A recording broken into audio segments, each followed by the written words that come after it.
Unrest continues tonight in Baltimore, Maryland. Maryland's governor has declared a state of emergency in the city and has activated the National Guard to keep the peace.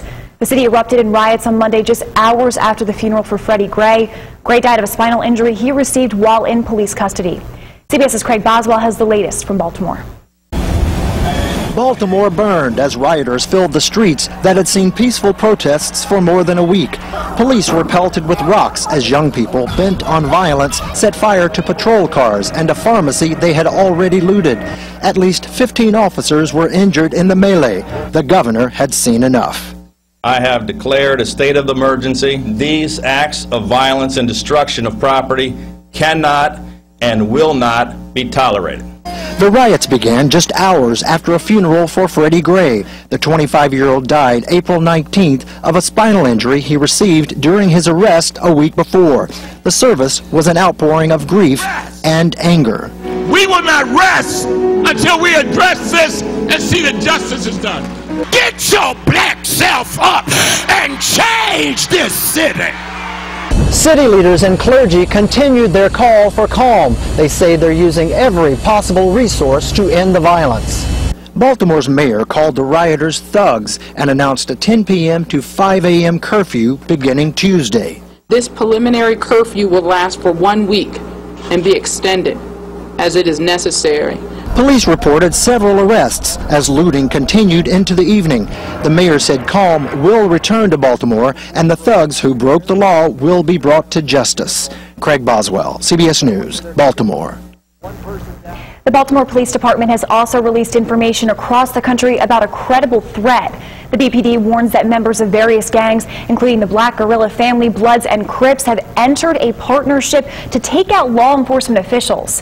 The department urges law enforcement agencies nationwide to take precaution to ensure the safety of their officers. New tonight at 11, one person has been charged with drunken driving after a crash in Binghamton Saturday night.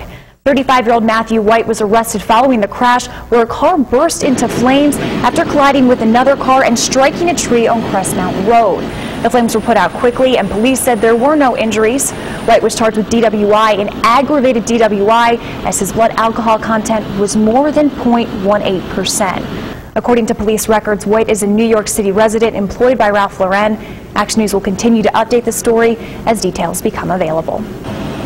UFC light heavyweight champ and Union Endicott grad John Jones is in custody tonight after police in New Mexico issued a warrant for his arrest earlier this evening. Sports director Travis Eldridge joins us with the details. Travis. Caroline, more than a day after he allegedly fled the scene of a hit-and-run accident, Jones turned himself in this evening in Albuquerque to Albuquerque police without incident. Earlier in the night, police issued a warrant for Jones's arrest, charging him with leaving the scene of an accident involving death or personal injuries. He now faces felony charges in relation to that accident he was allegedly involved with early Sunday. A 30-year-old pregnant woman was in one of the other cars involved in that accident. Police say she fractured her arm and wrist in the crash, which upgraded the charges from a misdemeanor to a felony. When searching their rental car allegedly left behind by Jones, police found a pipe with marijuana inside. They also found paperwork that belonged to Jones. The Union Endicott graduate is scheduled to fight Anthony Johnson at UFC 187 in Las Vegas next month. No word yet on if that fight will go on as scheduled. Now, this, of course, is not the first time Jones has been in trouble. Following his last fight in January, it was made public that he tested positive for cocaine prior to that fight. He then checked into rehab, where he says he was released after one night. And in 2012, he pleaded guilty to a DWI after he crashed his car into a telephone pole here in Binghamton. We'll have more details on this story coming up in sports. Caroline. Thanks, Travis. After being found guilty of leaving the scene of an accident, suspended Binghamton police officer Christy Sager is appealing that conviction and has filed a motion for all charges against her to be dismissed. Sager claims the city purposely left out at least one statement from a witness who said Sager didn't smell of alcohol after the February 4th crash in order to manipulate the findings of its investigation and ultimately place her at fault. Sager says the charge against her is retaliation for refusing sexual advances from Binghamton Police Chief Joseph Sikorsky, who she believes is using the accident as an opportunity to take her job away from her. I've been nitpicked at throughout my entire career, and they've seen this as an opportunity to jump on it and to think it was enough to have me terminated from my position. Sager says she has kept quiet about Sikorsky's advances toward her for years, but when her employment came under attack, she could no longer stay silent. The Human Rights Division has until May 11th to respond to Sager's sexual harassment complaint. Chief Sikorsky is on paid leave during its inquiry. A jury emergency causes closing arguments to be pushed back again in the third Cal Harris murder trial.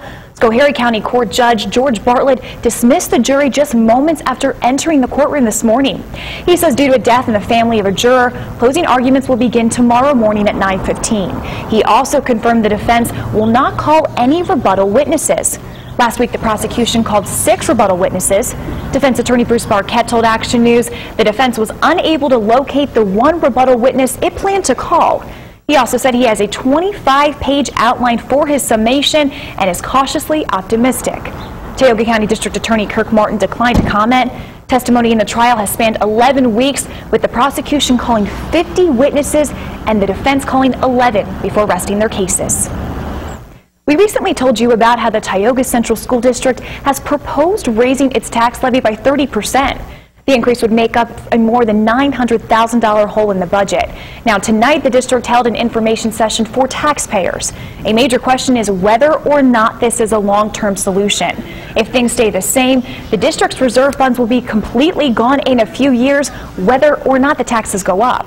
But tonight, the district superintendent told Action News the tax levy increase buys the district time and resources to keep the schools stable down the road. Our first responsibility here is to our students, providing them a good school where they can get a solid education that's going to let them become good citizens down the road. The superintendent says the loss of state aid and increases in health care and pension costs are the reason for the tax hike, but residents who attended tonight's meeting want to know their taxes won't go up again next year. I want to hear the facts. And maybe if there is an increase this year, what they're going to start doing this year so that next year we don't have another 20 or 30%. If passed by voters, the tax rate for a $100,000 home would go up by nearly $280 next year.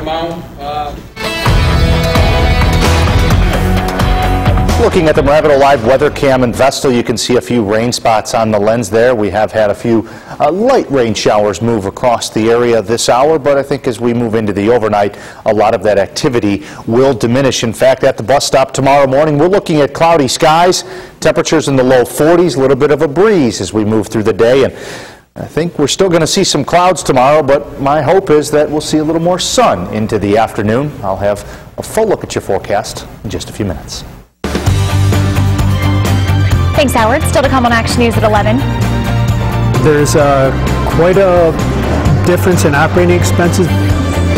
This businessman operates in New York and Pennsylvania, and this point is made in new research by a group of towns looking to secede. And we'll introduce you to our newest neighbor here in Broome County, how he's getting here, and when we can expect him.